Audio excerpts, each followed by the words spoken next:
Bueno, entonces vamos a continuar. En este ejercicio es bastante sencillo y miren todo lo que uno tiene que ir comprendiendo en la medida que uno le dan el enunciado y ya uno va observando detalles e información que es información implícita.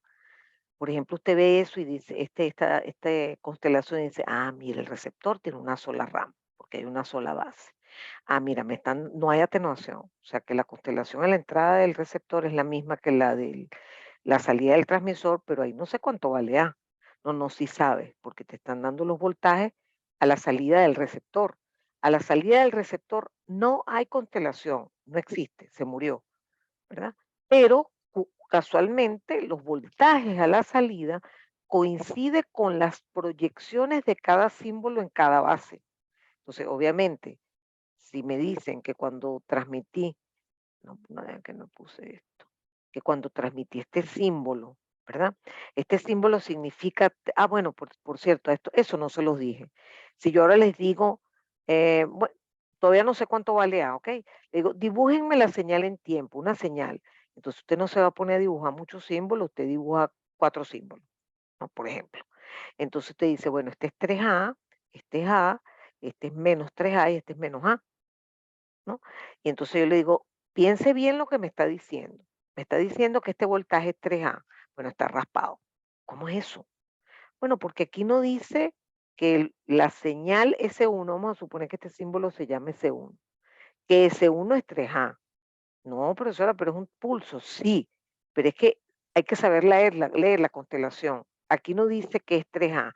Este símbolo es igual a 3A por uso 1 y uso 1 tiene una amplitud que no es unitaria.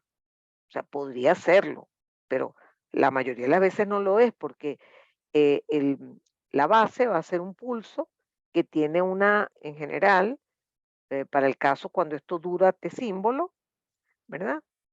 Esto vale raíz de 1 sobre T símbolo, que es lo mismo que raíz de F símbolo.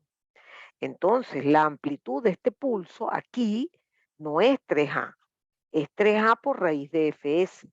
Entonces, fíjense todo lo que uno se les dice sin decírselos explícitamente, porque eso es parte justamente de evaluarlo. Si ustedes de la información que se les da extraen mucha otra información que no está explícita, ¿de acuerdo? Bueno, lo cierto es que este problema consistía fundamentalmente, porque ese es el tema, eh, mm, digamos, fundamental que estamos cubriendo, que es el cálculo de la probabilidad de error. Entonces, lo hicimos de dos maneras.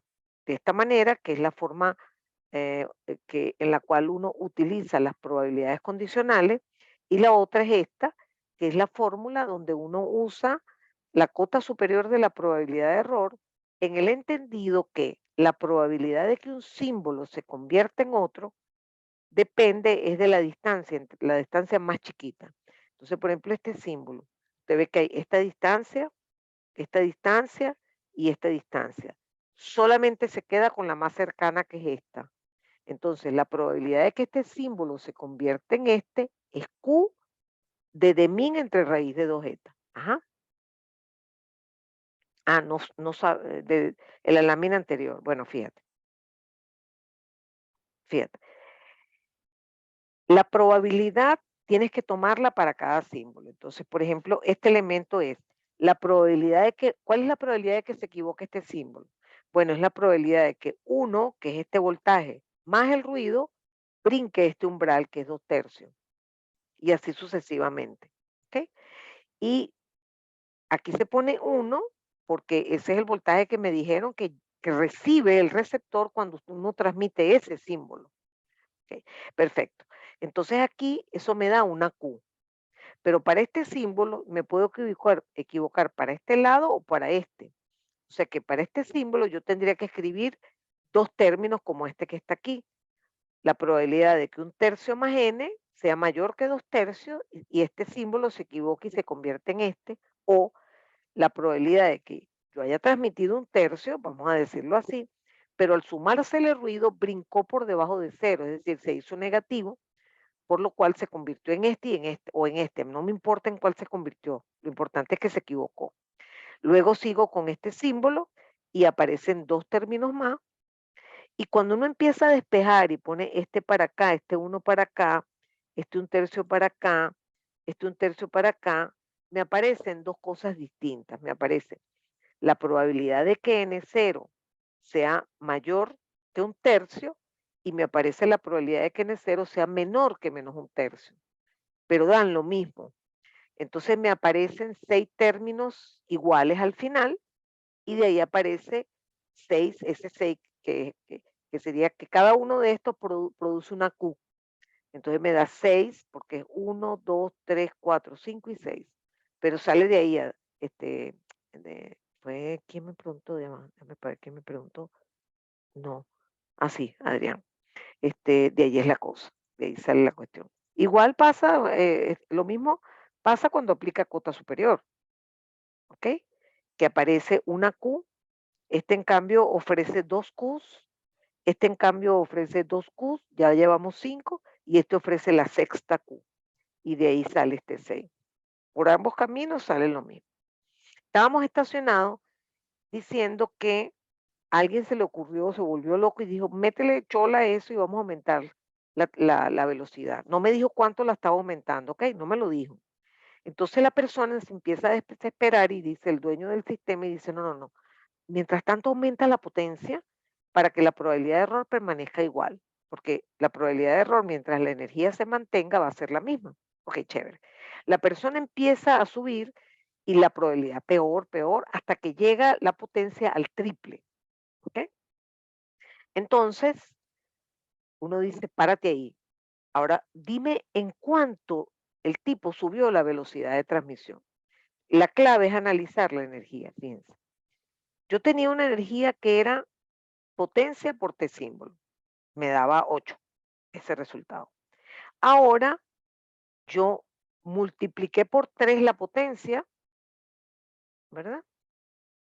La misma potencia la misma potencia, porque eso multiplicado por TS', es decir, acuérdense que cambié la velocidad, me da igual a lo anterior.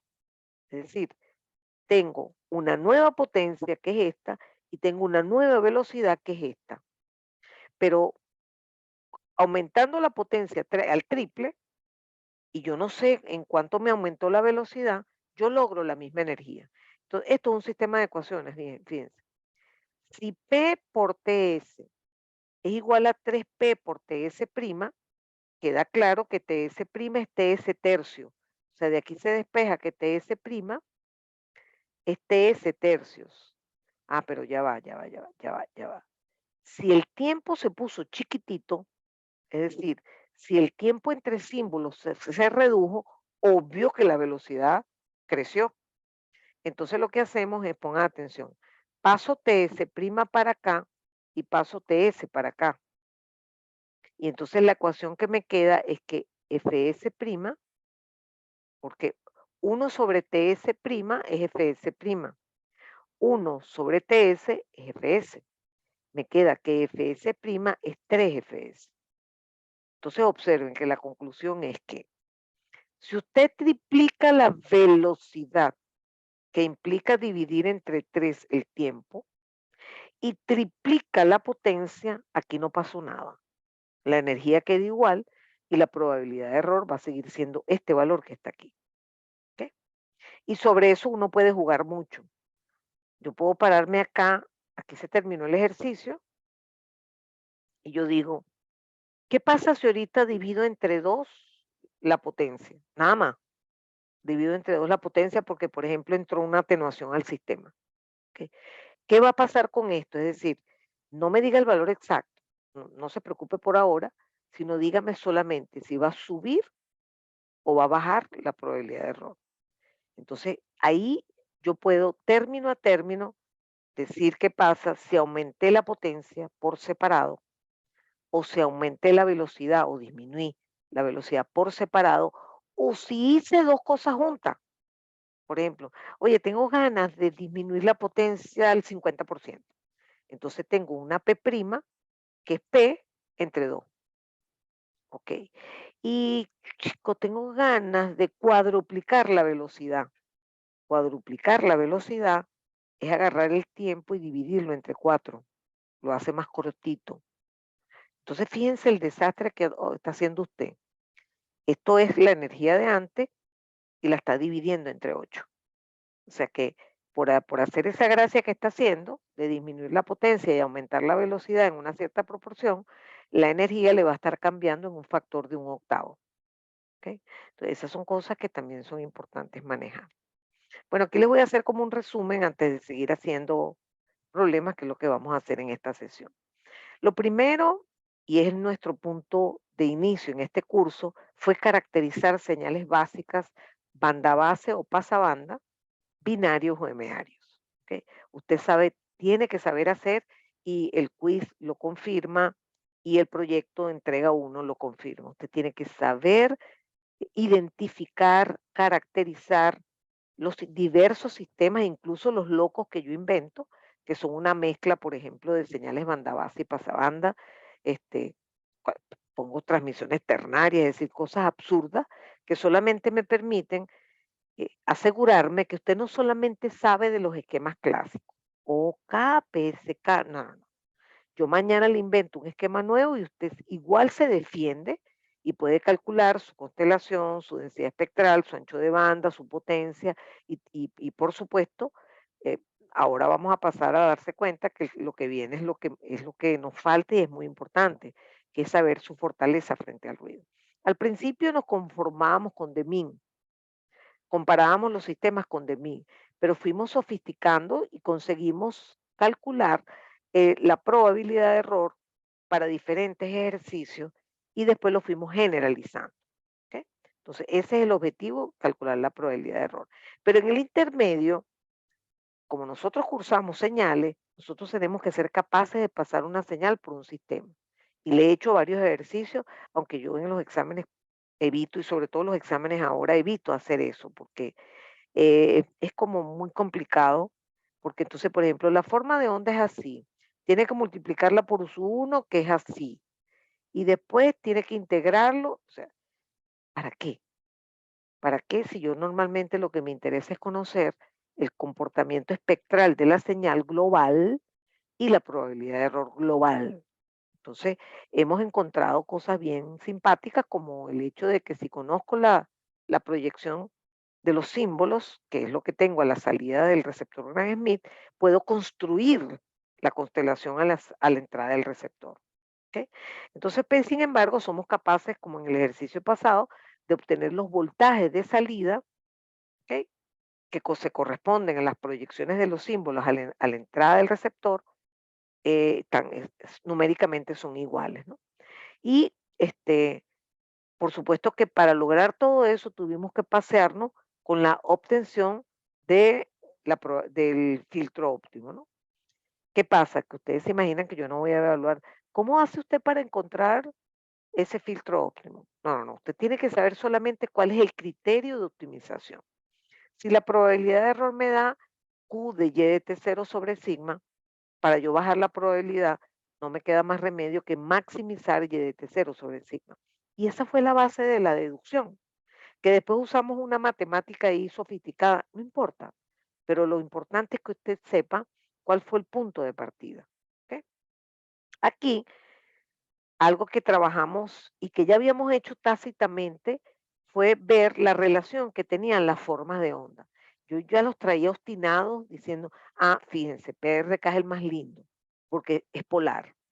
Recuerden que polar implica que tengo un símbolo y no su negativo necesariamente, sino puede ser un factor de su negativo. Por ejemplo, el símbolo 1 es 8 U sub 1 y el símbolo 2 es menos 3 U sub 1. ¿Ok? Entonces allí el factor de correlación le va a dar exactamente igual a menos 1 en ambos casos. Cuando trabaja con un caso clásico que es 8 sub 1 menos 8 sub 1. O cuando trabaja 8 sub 1 menos 3 sub 1. Ambos tienen lambda menos 1. Ambos son polares. ¿Ok? Entonces es importante que entiendan eso. Y allí fue bien interesante porque obtuvimos para un caso binario una expresión de la probabilidad de error era que si Q de la raíz de E1 más E0 menos 2 lambda, chu, chu, chu. Y eso nos sirvió, más allá de ofrecernos una fórmula que puedo bypassear si utilizo cota superior, puedo usar directamente cota superior, a menos que yo se los pida. Les pide, úseme el factor de correlación para que me pueda concluir por qué un sistema da mejor que otro. ¿Ok? Y eso lo vamos a manejar no solamente en los exámenes, sino en los proyectos. ¿Ok? Muy bien. Un detalle que tuve que trabajar de manera particular fue aplicar la atenuación, porque eso yo confieso que lo hemos dado poco. Oye, ustedes están terminando este curso de comunicaciones 2 y francamente tuve que repasarlo con detalle, ¿no? Y sobre todo porque las curvas que manejamos aquí son en DB.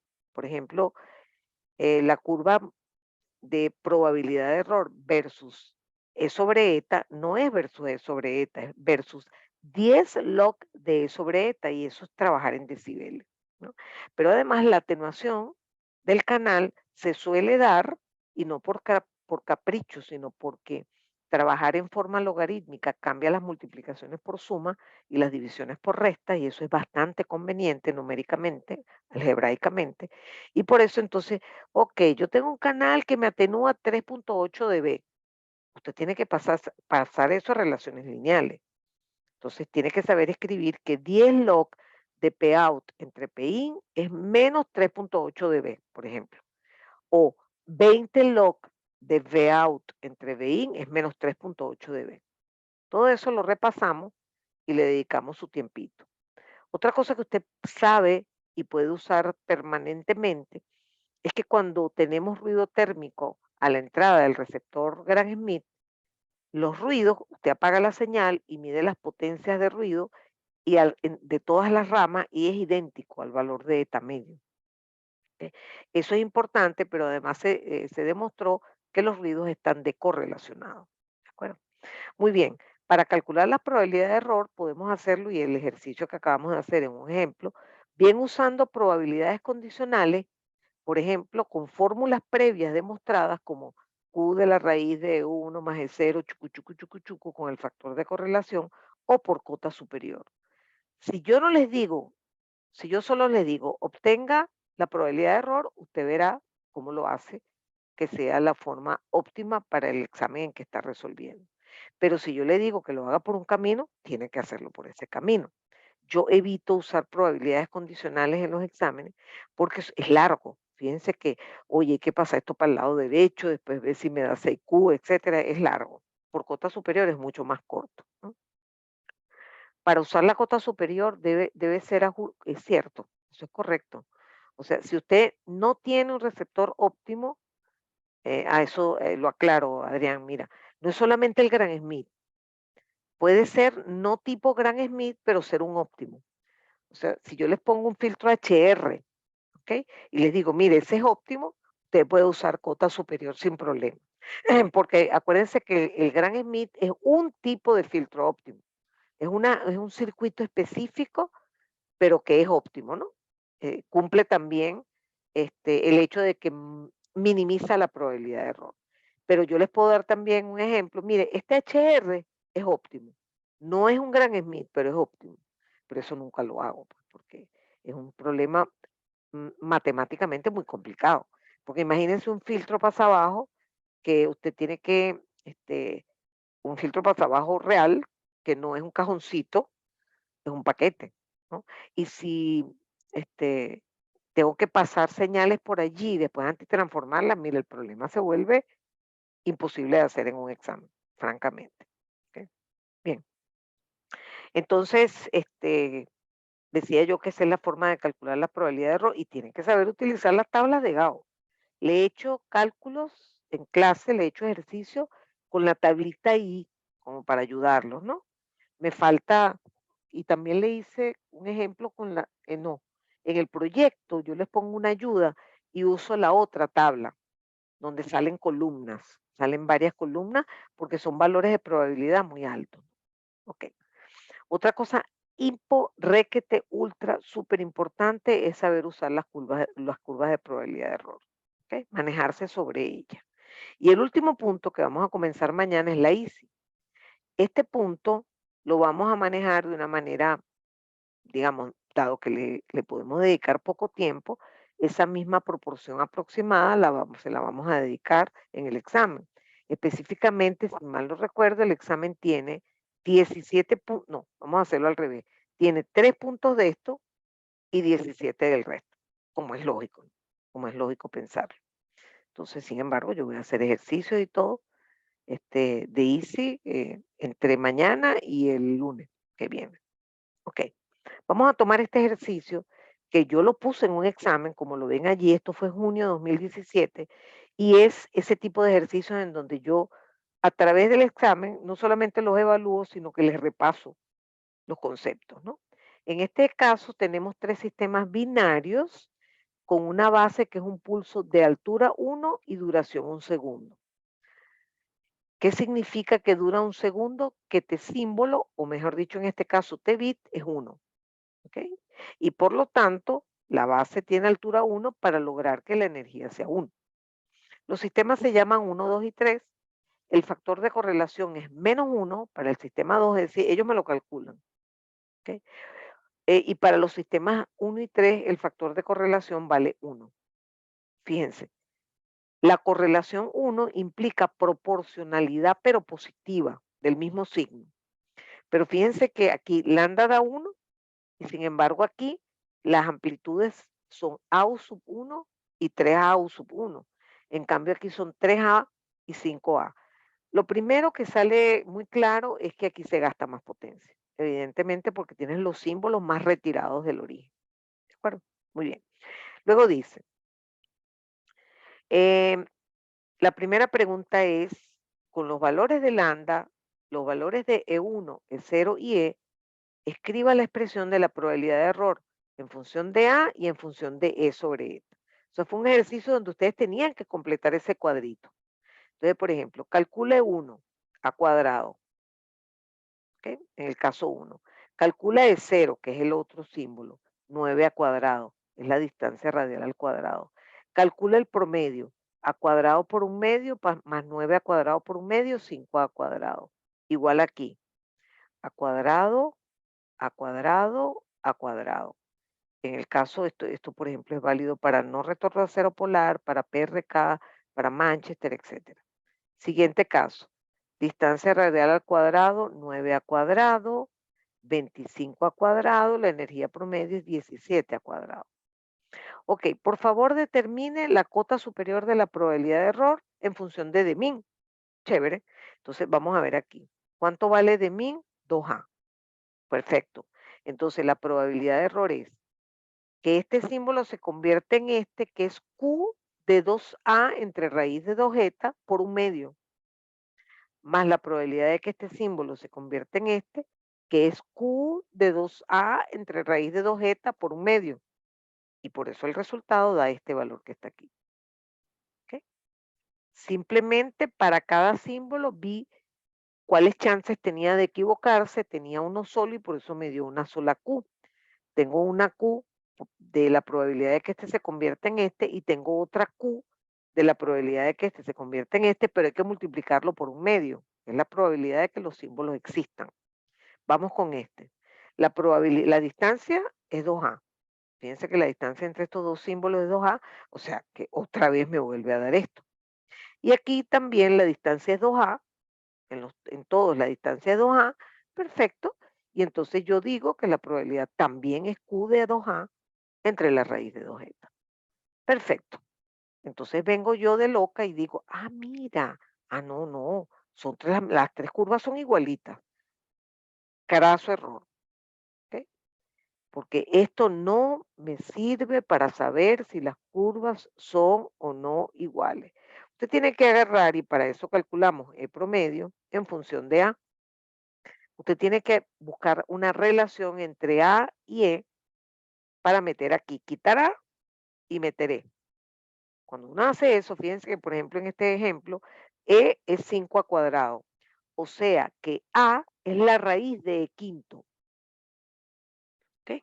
Entonces usted donde dice A pone eso y le queda este resultado.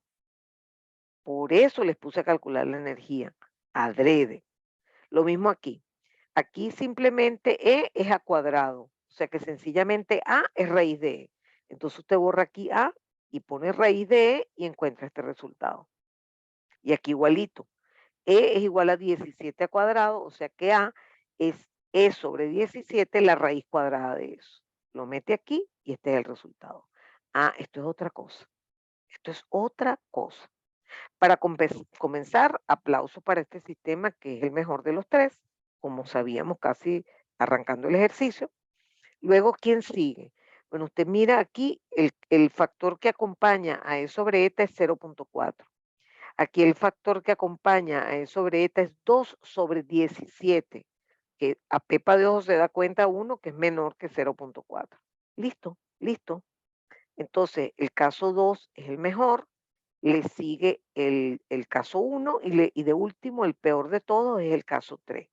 Y así serían sus curvas, así serían sus curvas. El caso 3 es el más alto, porque es aquel que para el mismo valor de E sobre eta, que sería pararse en una vertical, es el que tiene peor probabilidad de error. ¿Ok? Entonces tengo 3 curvas y eso solo lo pude, y pues esto no me está borrando para ver. Ahora sí. Solo lo pude verificar sin temor a equivocarme, escribiendo las probabilidades de error en función de E sobre eta. ¿De acuerdo? Muy bien. Ahora, fíjense que ahora está, uy, me quedan 10 minutos nada más. Fíjense que ahora uno está em, preocupado por dónde pongo los puntos. Entonces ahora viene la comparación con las energías. Fíjense, la energía para el caso 1 es la mediana, o sea, esta es la más chiquita, esta es la mediana y esta es la más grande. Entonces, bueno, usted sabe que para el caso PRK tiene la menor energía. El caso 1 es el siguiente en energía y el caso peor es el que tiene más energía. Entonces, fíjense que lo que sí es verdad es que la probabilidad de error es la misma si A es el mismo. Si A tiene el mismo valor, ocurre que la probabilidad de error sí es la misma. Las curvas no, pero las probabilidades sí. ¿Ok? Y entonces aquí la conclusión puede ser doble, ¿no? Primero, el peor sistema es el rojo porque para un mismo valor de E sobre eta es el que arroja mayor PE. Perfecto.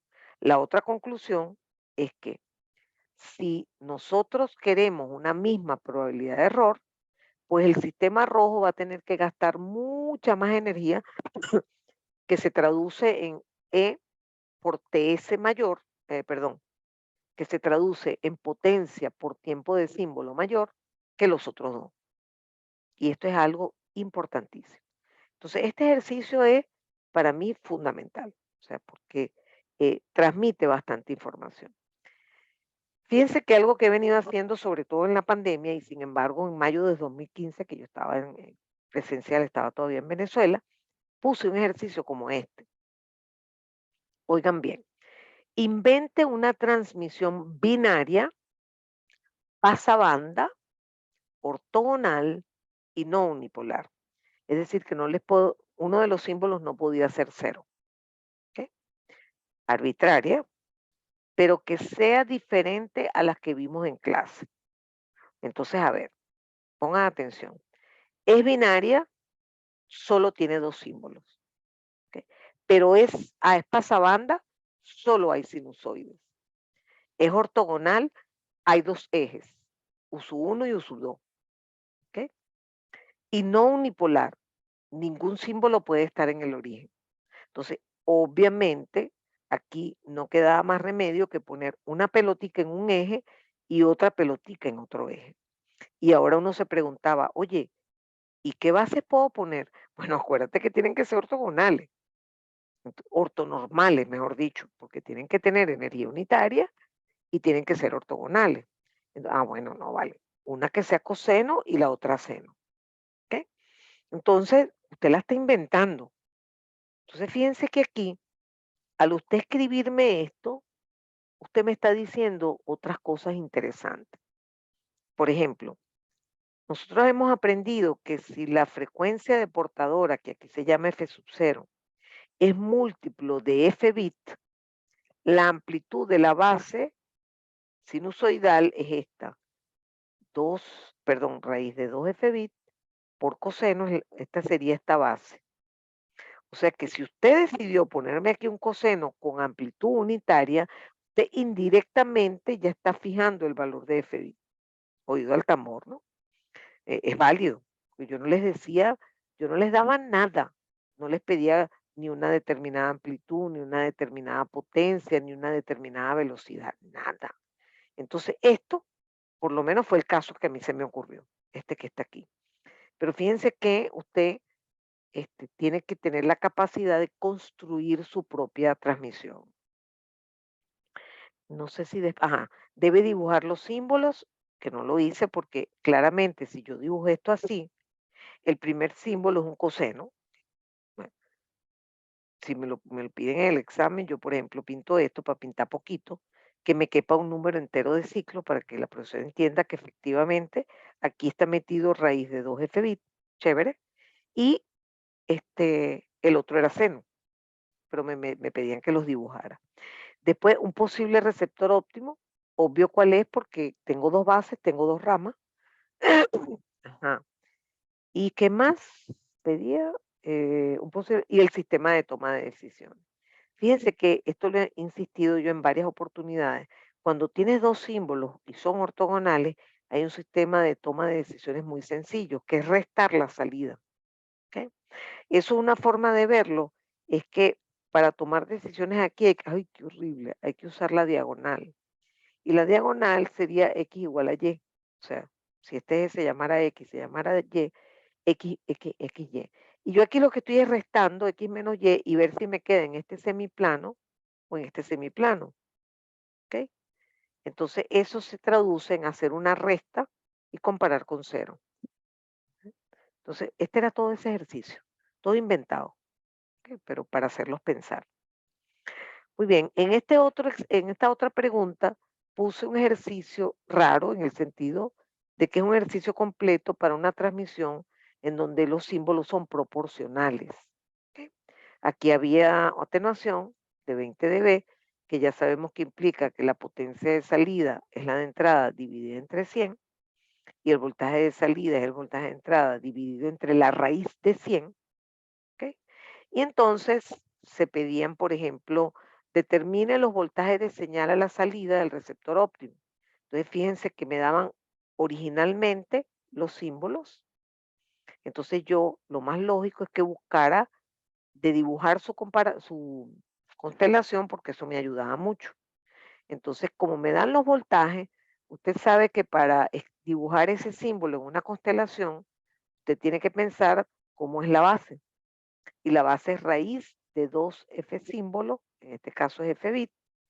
Entonces tiene usted que saber escribir eso de esta manera. O sea, lo primero que hice fue aplicarle la atenuación y esto me quedó este 2 en 0.2 y este 1 en 0.1. Y después dividí entre raíz de 2 f bit. Entonces fíjense que este sistema, esto que está aquí dibujado, es la constelación a la entrada del receptor. Con lo cual, señores, ustedes ya tienen los voltajes a la salida del receptor, con los cuales usted puede decirme que la toma de decisiones va a requerir un umbral en el medio, que es este valor. Entonces, fíjense que aquí uno puede calcular, por ejemplo, la cota superior y simplemente se da cuenta que como la distancia es una sola, que es este valor, que esta distancia es 0.1 entre raíz de 2 f bit, esta distancia vale eso. Y entonces usted puede escribir Q de min entre raíz de 2 eta. Pero fíjense que este es un caso que usted también podía trabajar utilizando, si yo les pido la probabilidad de error, usted puede usar esta fórmula. Q de la raíz de 1 más E 0 menos 2 lambda, E1 es 0, sabiendo que lambda vale 1, porque son proporcionales. Entonces, si yo no les doy, no les marco el camino de la probabilidad de error, usted puede tal vez usar esta fórmula en vez de usar la cota superior. Como usted recuerda que lambda vale 1, le facilito aplicar esta fórmula, por ejemplo, y va a funcionar siempre. ¿De acuerdo? Entonces, bueno, fíjense que con estos ejercicios estamos cerrando lo que es el 75%, no, más. Bueno, 17 puntos sobre 20 del parcial. ¿Ok? Sí me queda pendiente un ejercicio que se lo voy a hacer este, en algún momento, bien sea lo incluyo en una clase de repaso o se los agrego intercalado con la ICI. Pero en principio mañana vamos a trabajar con la ICI, que es el tema, es el último tema de la unidad 2, que es lo que va para este parcial. ¿De acuerdo? Bueno, ya saben que estamos, vamos a dejar de compartir, solamente si estamos los mismos. Muchas gracias, así que nos vamos. Chao, Gracias, chao. profe. Chao, buenas tardes a Laura, Luis, Adrián y Diego. Buenas tardes. Saludos, gracias.